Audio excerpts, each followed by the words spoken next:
كنتوعا ونكسن إذ الهانتين با كنسو لوذا برمامش كما ولذا دلانكا وكدا وطان مركزو بوغطان چانل كان كلين يوتيوب إدلان دلان كوريه تضبات بشيكا عصوبة ياكم الغشان شيكا تضبات كانوا ندينكو هينانا عروري وحي غيبتي دي تضبات هاي تحانها شيكوينكا بغورة سيراد قمية الليدي بافي إيام مسحرة قمية دو أديكتا إنسانا sheekooyinkeena hore waxaan ku soo baranay dagaalka ay boqorada kula jiraan Lady Buffy iyo Xena oo ah musixirad iyo qumayo iskaashanaya dagaalkooda ayaa salka ku haya rabitaanka Lady Buffy ku doonayso in mid kamid ah labadeeda hablood ay la wareegto qasriga boqortooyada xaasna uga dhigto isla boqorka qorshaha waxa qumayada ka caawinaya musixirada la dhalatay Xena tan iyo bilowga sheekadana marqudhan ma joojin dagaalka ay rabitaankeeda doonayso in markuu ku gaadho mana joojin doonto qaybta toddobaad ee sheekaduna isla arrintaas ay la xiriirtaa caruuray ee ku soo dhawaada mar kale inkastoo waqtigu isbedelay wax badan ay guureen dana nolosha musixirada Xena waxba iskama bedelin isla sidii ay uga shaqaysaa dukaan weyn oo rootiga ku gado dadka la jiraanka ahna waxay u yaqaanaan islanduq ah oo iibisa rootiga balse nolosheeda dhabta ah way ka duwan tahay waxay dadku haystaan waa musixirad weynaatay waxaana la shaqaysaa guumays waxay u soo basaastaa xogaha ay kolba u baahantay haddana war ayay u keentay waxay ku tidhi sidaan ku helay war ila xogagaal ay iga soo gaadhay waxay noo iman doontaa boqorada waxayna iibsan doontaa rooti iyana waxay tidhi waa fursad kale oo mar kale aan boqorada ku gaadi karno waxay u degtay qaybta hoose ee gurigeeda oo halkii sixirada ka abaabusho waxayna warqad u qortay Lady Buffy waxay tidhi haddii weli damac kaaga jiro oo aad doonayso mid ka mid ah labadaada hablood ay noqdaan boqorro waa fursad kale warqadii ayay ugu dhiibtay isla gumaysta oo hatan ay adeegsato warka u keenta fariimahana u kala qaada iyada iyo qumayada gumaystuna isla warqadii ayay Lady Buffy u geysay markii ay Lady Buffy warqada isha marisayna isla markiiba waxay fahantay fariinta ku qoran waxay si degdeg ah ugu yeedhay labadeedii hablood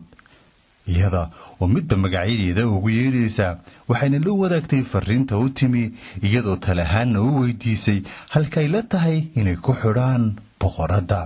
mid ayaa tidhi aan qolkayga ku xidhno tan kalena waxay tidhi maya ee aan ku xidhno isla kabadhka dharka aan ku rito ama armaajada tarooyinkay hablaheedu soo jeediyeen oo dhan way diiday kadibna waxay ku tidhi waxaan ku xidhaynaa godka weyn ee halxidhaaluhu ku xidhan yahay halkaas oo qofkii galaa noloshiisa uusan dub uga soo bixi karin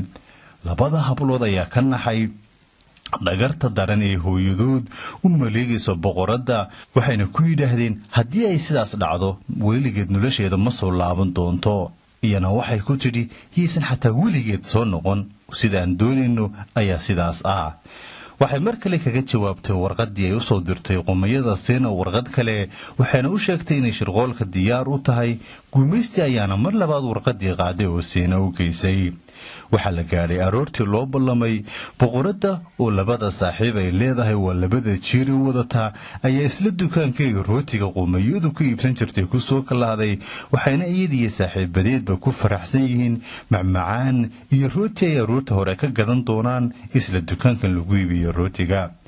markay kadinka yimaadeen waxay aragtay dukaankii oo buuxa dadkoo dhanna waxay hayeen kuwa rootiga Xena saf ugu jiree qofna ma dareemin gadaashooda ay taagan tahay boqoradii ka talinaysay dalka muddo markii ay daba taagneedna mar dambe waxa degay mid ka mid ah labadeedii jiir dadkuna waa ay dareemeen waxay ahaayeen saaxiibo ay boqoradu caan ku tahay oo deegaanka oo dhan loogaga yaqaano jiirka ayaa u sheegay yidhi halkan dad yow boqoradii ayaa taagan maxay idinla tahay markaliya ayaa dadka deegaanka oo dhan way ixtiraami jireen oo waxay uga leexdeen marinka iyada ayaana la siiyey mudnaanta koowaad oo loo ogolaaday inay noqoto qofka ugu horeeya ee dukaanka rootiga ka gata Xenana markay boqorada aragtay ayay dhagarteeda abaabushay waxay soo qaadatay daqiiq oo wajiga marsatay si ay isaga dhigto qof daacad ah balse markii ay la hadashay oo ay salaantayba waxay iska dhigtay sida qof findhisay oo kale boqoradana waxa ku soo duulay oo sanka ka galay qiiq budo ah kaas ay u adeegsanaysay sixirkeeda kuna jeedinaysay shirqoolka ay wado musixiradu ma hadal boqoradu balse labadeeda jiil ayaa markiiba dalabkoodii dhiibtay musixiraduna waxaabad moodaysay inay qalbiga boqorada akhriyaysa maharaba waxay kasii bacaysay bacweyn oo ay ku gurtay noocyo kala duwan oo rooti ah iyo macmacaan kale wayna u dhiibtay boqoraduna hare ayay ka soo qaadatay intay u mahadnaqday ayay isaga soo baxday balse shirqoolku intaa kuma eeka bannaanka markay u soo baxday boqoradu waxay musixiradu soo dirtay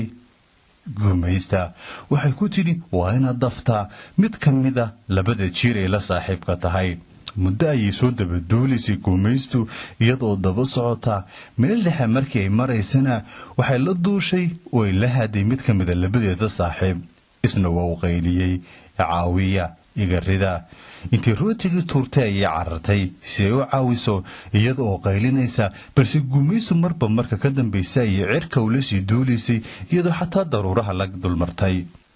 waxaa dariiqa kaga soo horbaxay Lady Buffy iyo labadeedii hablood waxayna ku yidhaahdeen waa daalantahay oo waad xiiqsantahay maxaa kugu dhacay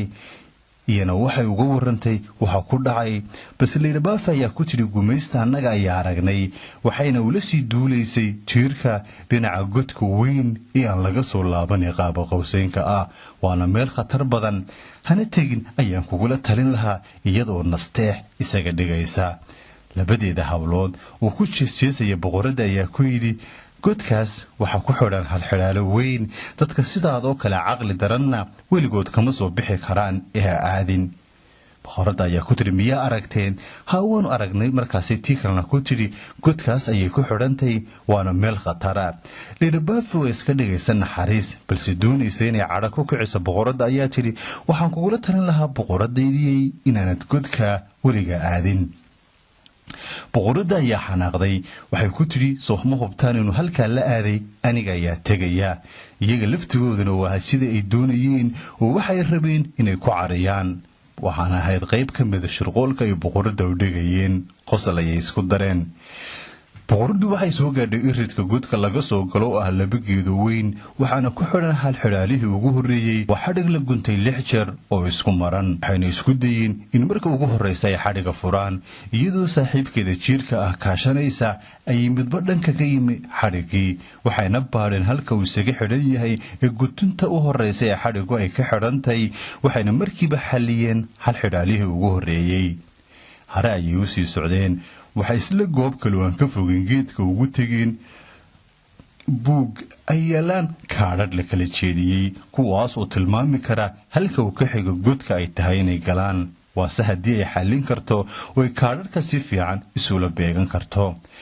waqti badanba kuma qaadan boqorada oo hayto caqli badani waxay markiiba isku hagaajisay kaadhadhkii waxayna isla heshay sidii ay isku lahaayeen kadibna waxa uu sawirmay dhagaxa godku dhanka uu ka xigo hareeraha ayay fiirisay meel horteeda ayay markiiba ka halaacsatay oo ay ka aragtay in godku halkaas yahay balse waxay aragtay in godka uu yaallo dhagax weyn oo aan la riixi karin albaab adoon cidna furi karin balse hortiisa waxa yaala hal xidhaalo kale haddii kan ay xalliso markaas godku isaga ayaa caruuray isfuri karaa aad ayay u fikireen waa dhagxaan qaabab kala duwan u samaysan laakiin haddii la isku hagaajiyo oo keliya la iskuna beego siday isku leeyihiin ayuu albaabku furmi karaa macnuhuna waa nambar sir ah oo albaabka ku xidhan kolba dhan ayay ka eegtay marba way riixday balse marna albaabku ma furmin muddo markii ay waday ee ay dawaqday ayay sheeda kolba ka eegtaa bal in xal kale inna meel uun ka jiro si ay u xallin karto hal xidhaalaha ugu dambeeya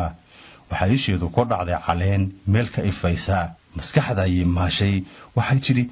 waxaan u malaynayaa tan inay tahay qayb ka mid a xalka isla goobagteedana caleen kale ayay ka heshay kadibna waxay isku beegtay labada caleemood ee geedka ka soo go'ay waxaana uga dhex muuqday qaabka loo xallin karo ee nambarka saxda ay isugu beegan yihiin dhagxaanta leh qaababka kala duwan isla markiiba way fahantay waxayna iskugu beegbeegtay boqoradu siday dhagaxaantu isu lahaayeen iyadoo maskaxdeeda ku qabsatay sidii ay sawirka ka dhex aragtay isla markii ay sidaas samaysayna waxaa si tartiiba u furmay albaabka waxaana ka riixmay dhagax weyn oo godka yaalay hare ayayna ka gashay boqoradu iyadoo markiiba ku guulaysatay hal xidhaalihii ugu dambeeyey kadinka albaabka markay ka soo galeenna waxay maqleen dhawaaqa jiirkii ay la saaxiibka ahayd oo qaylinaya waxa uu leeyahay caawiya hare ayay ka soo oroday waxayna ugu tagtay meel bartanka godka ka mida isagoo cagaha kula jira sabad adag oo uusan ka soo bixi karin xal kalena uusan jirin wuxuu ku yidhi sabadan wuu xamili kara oo jilcin kara oo keliya mid ka mid ah khadadka halkaas yaalla wuxuuna ahaa khad cagaaran balse guumaysta ayaa khadka cagaarna la duushay oo la tagtay una malayn maayo in si kale aan kaga bixi karo boqorada ayaa timi waxay aragtay in khadkii uu ahaa furaha in sabada laga jibiyay jiirka uu maqan yahay balse maskaxdeeda caruuray waxay ka kaashatay in haddii la isku daro nooc ka mida midabyada khadka ee halkan yaalla uu samaysmi karo khad cagaarani buluuga ayay ku tijaabisay khadadkii kaloo dhan waxba waa ka soo bixi waayeen balse mar dambe ayaa khadka huruudda ah iyo kan buluugaha isku dartay waxaana u soo baxay khad cagaaran oo ah nooca uu ka samaysan yahay midabka cagaarani iyada oo si dhib yar u heshay xalka kadibna sabada ayay ku shubtay sabadiina si tartiib ah ayay markiiba u milantay waxay isku bedeshay dhul cagaaran oo jilicsan jiirkana si tartiiba oo dhib yar ayuu uga soo baxay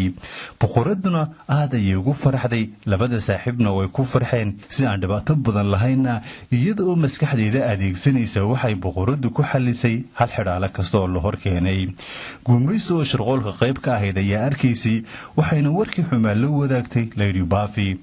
waxay ku tiri imaqal marwadeedii waxaan ku wadaa war aan filayo inuusan ka farxinaynin boqoradu wixii hal xidhaalaha way jabisay wayna ku guulaysatay inay jiirkii soo celiso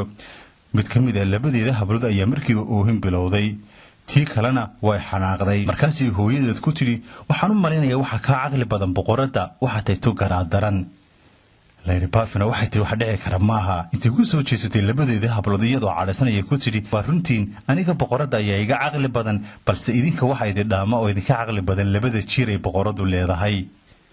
boqorada oo labadeedii saaxiib wadatana mar kale iyagoo badqaba ayaa caruuray ula soo laabatay isla bariga waxayna sidaas kaga guulaysatay shirqoolka ay soo abaabushay qumayada lady Buffy iyo musixirada u adeegtay Xena mar kalena waxay ku naaloonayaan nolol qurux badan